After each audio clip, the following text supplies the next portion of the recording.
اعوذ باللہ من الشیطان الرجیم بسم اللہ الرحمن الرحیم مدنی یوٹیوب میں خوش آمدید۔ السلام علیکم دوستو، میں امید کرتا ہوں کہ آپ سب لوگ ٹھیک ہوں گے اور میری دعا ہے اللہ پاک سے کہ آپ سب کو خوش آباد رکھے اور آپ کی ہر پریشانی دور فرمائے، آمین۔ دوستو، آج ایک اور وظیفے کے ساتھ آپ کی خدمت میں حاضر ہوں۔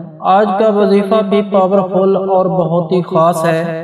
اگر کوئی اس عمل کو کر لیتا ہے شبان کا چاند دیکھ کر، تو فرشتے عرش سے اتر کر یہ کہتے ہیں، اے رب کے بندے، مانگ تجھے جو چاہیے، اللہ پاک تجھے دے۔ آج جو تم مانگے گا اسی وقت تیری قسمت بدل جائے گی انشاءاللہ۔ بس آپ نے چھوٹا سا وظیفہ کرنا ہے جو فرشتوں کی تسبیح ہے، جو وہ خود پڑھتے ہیں۔ انشاءاللہ مکمل اس وظیفے کی تفصیل آپ سے ذکر کروں گا اور کس طرح سے فرشتے پڑھتے ہیں اور اللہ کی رحمت اس پر نازل ہوتی ہے۔ اگر آپ چاند دیکھ کر یہ وظیفہ کر لیتے ہیں تو آپ کی مراد پوری ہو جائے گی۔ شبان کا مہینہ ختم ہونے سے پہلے آپ پر ایسی رحمت کی بارش برسے گی کہ آپ خود اپنی آنکھوں سے دیکھیں گے۔ آپ کی مرادیں پوری ہوں گی۔ آپ کی حاجات کو پورا ہونے کے پروانے لے کر فرشتے حاضر ہوں گے، تو آپ نے اس عمل کو ضرور کر لینا ہے۔ شبان کا چاند دیکھ کر چھوٹا سا وظیفہ ہے، غور اور توجہ سے سنیے گا۔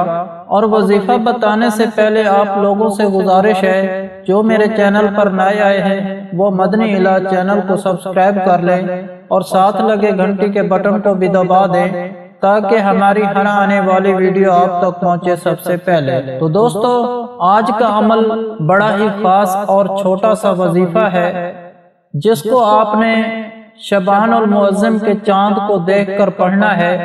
وہ کون سا وظیفہ ہے آگے میں آپ کو بتاتا ہوں۔ پہلے اس ماہ شبان کی رحمتیں اور برکتیں سن لیں۔ دوستو، حضرت محمد صلی اللہ علیہ وآلہ وسلم نے فرمایا، شبان میرا مہینہ ہے، اس کو یہ فضیلت حاصل ہے، اس کو یہ عظمت حاصل ہے کہ جو بھی انسان اس مہینے کو، اس مہینے کے چاند کو دیکھ کر یہ وظیفہ کرتا ہے، جیسے کہ حضرت امام جعفر صادق رحمۃ اللہ علیہ نے فرمایا کہ جب بھی شبان المعظم کا چاند نظر آتا ہے اور شبان کا چاند نمودار ہوتا ہے، تو امام زین العابدین علیہ السلام اپنے اصحابہ کو جمع کرتے اور فرماتے، اے اللہ کے پیارے بندو، تم جانتے ہو یہ کون سا مہینہ ہے؟ یہ شبان کا مہینہ ہے۔ رسول خدا صلی اللہ علیہ وآلہ وسلم فرمایا کرتے تھے کہ شبان میرا مہینہ ہے۔ اے اپنے نبی کی محبت اور خدا کی رحمت کے لیے اس مہینے میں روزے رکھو۔ اور حضرت امام جعفر رحمۃ اللہ علیہ فرماتے ہیں، میں نے اپنے حسین ابن علی علیہ السلام سے سنا، وہ فرماتے تھے، میرے اپنے والد گرامی امیر المومنین علیہ السلام سے سنا کہ جو شخص کو محبت رسول اور رحمت خدا کے لیے شبان میں روزے رکھے گا تو اللہ تعالیٰ اس پر رحمت نازل فرمائے گا اور اس کی ہر دعا قبول ہوگی اور ہر مراد پوری ہوگی، اور قیامت کے دن اس کو عظمت عزت ملے گی اور جنت بھی اس کے لیے واجب ہوگی۔ شبان کیا ہی پیارا مہینہ ہے کہ اگر آپ اس مہینے کے چاند کو دیکھ کر، جیسے کہ حضرت امام جعفر علیہ السلام نے فرمایا، شبان کے مہینے کو چاند دیکھ کر اپنے اعمال کرنے ہیں۔ اب آپ نے 3 الفاظ پر مشتمل وظیفہ پڑھنا ہے۔ الفاظ کون سے ہیں جس کو حضرت عباس رضی اللہ تعالی عنہ بیان کرتے ہیں؟ حضرت اسرافیل علیہ السلام نبی کریم صلی اللہ علیہ وآلہ وسلم کی خدمت میں حاضر ہوئے اور کہا، اے محمد صلی اللہ علیہ وآلہ وسلم، یہ الفاظ پڑھو اور وہ الفاظ سبحان اللہ، الحمدللہ، اللہ اکبر۔ آپ صلی اللہ علیہ وآلہ وسلم نے فرمایا کہ جو افراد یہ الفاظ پڑھتا ہے اس کے لیے 5 چیزیں لکھ دی جاتی ہیں۔ نمبر 1، اللہ پاک پر کثرت ذکر کرنے والوں میں سے اس کو لکھ دیتے ہیں۔ نمبر 2، اللہ پاک کو روزانہ یاد کرنے والوں میں شامل کیا جاتا ہے اس بندے کو۔ نمبر 3 پر جنت میں اس کے لیے درخت لگائے جاتے ہیں، اور نمبر 4 پر اس کے گناہ ایسے جھڑتے ہیں جیسے کسی خشک درخت کے پتے جھڑتے ہوں۔ اور نمبر 5، اللہ پاک اس کی طرف نظر کرم فرماتا ہے، اور جس پر اللہ کی نظر کرم ہو جائے تو اس کے بیڑے پار ہو جاتے ہیں۔ ابن عباس رضی اللہ تعالی عنہ سے روایت ہے کہ اللہ تعالیٰ نے جب عرش کو پیدا فرمایا تو کچھ فرشتوں کو اس کے اٹھانے کا حکم دیا، اور اس سے نہ اٹھایا گیا تو اللہ پاک نے ارشاد فرمایا سبحان اللہ پڑھو، جس سے عرش اٹھانا آسان ہو گیا۔ تو مشکلات کیسے حل ہوئی؟ جب سبحان اللہ کہا تو اللہ پاک آپ کی مشکلات بھی آپ کے لیے آسان ہو جائیں گی۔ بس فرشتوں نے سبحان اللہ کو زمانے تک وظیفہ بنائے رکھا۔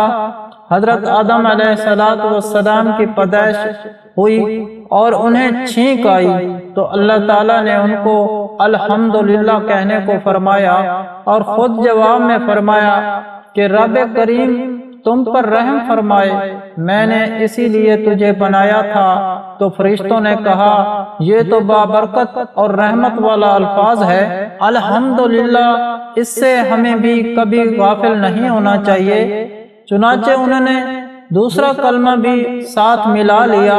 ایک زمانے تو فرشتوں سبحان اللہ اور الحمدللہ کا وظیفہ پڑھتے رہے، اور اس کے بعد حضرت ابراہیم علیہ السلام کو اپنے بیٹے کی قربانی دینے کا حکم ہوا، اور بیٹے کی بجائے چھری کے نیچے مینڈا آ گیا اور خوشی سے اللہ اکبر کہا۔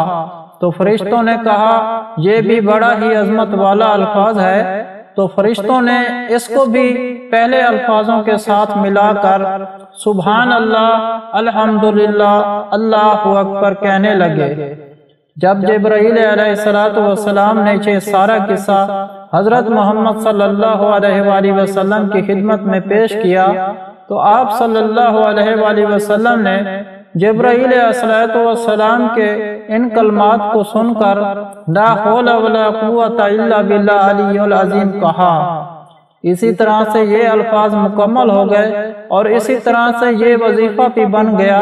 تو آپ نے یہ کلمات شعبان المعظم کے چاند کو دیکھ کر پڑھنے ہیں، کیونکہ حضرت محمد صلی اللہ علیہ وآلہ وسلم کا ارشاد مبارک ہے کہ یہ وظیفہ مجھے ہر اس چیز سے زیادہ پسند ہے جن پر سورج طلوع ہوتا ہے، یعنی کل کائنات سے بھی زیادہ مجھے یہ کلمات پسند ہیں۔ اگر آپ چاہتے ہیں آپ کی مشکلات حل ہو جائے، آپ کی پریشانی ختم ہو جائیں، آپ کو نیک اولاد کا تحفہ مل جائے اور آپ پر رحمتوں کی بارش نازل ہو جائے، تو آپ بھی اس کو پڑھیں اور دعا مانگیں۔ آپ کی حاجات انشاءاللہ اللہ پاک پوری فرمائیں گے، آپ کی تقدیر کا لکھا بدل دیں گے، آپ کی پریشانیوں کو ختم فرما دیں گے۔ یہ بڑا ہی پیارا وظیفہ ہے۔ اس کے حوالے سے فرمایا جاتا ہے اگر آپ چاند کو دیکھ کر صرف اور صرف 100 مرتبہ پڑھ لیں سبحان اللہ، الحمدللہ، اللہ اکبر، سبحان اللہ، الحمدللہ، اللہ اکبر، اول آخر درود شریف کے ساتھ، اور اللہ تعالیٰ کے آگے اپنی حاجات کو حاضر کریں گے، انشاءاللہ وہ پوری ہوں گی، کیونکہ اس مہینے میں 300 رحمت کے دروازے کھولے جاتے ہیں۔ اللہ پاک ان تمام رحمتوں کے دروازے سے آپ کی تمام پریشانیوں کو ختم فرما کر آپ کی حاجات کو پورا فرمائے گا۔ اگر آپ لوگوں کو ہم سے کوئی سوال کرنا ہے یا اس ویڈیو میں آپ کو کسی بات کی سمجھ نہیں آئی یا آپ کسی مسئلے کے بارے میں مشورہ کرنا چاہتے ہیں تو کمنٹ میں کر سکتے ہیں، آپ کو کمنٹ کا جواب ضرور ملے گا۔ اگر آپ لوگوں کو آج کا عمل پسند آیا ہو تو پلیز میرا چینل مدنی علاج کو سبسکرائب کریں اور ویڈیو کو لائک کریں اور اپنے دوستوں کے ساتھ شیئر کریں۔ اجازت چاہتا ہوں، اگلی ویڈیو تک اللہ حافظ۔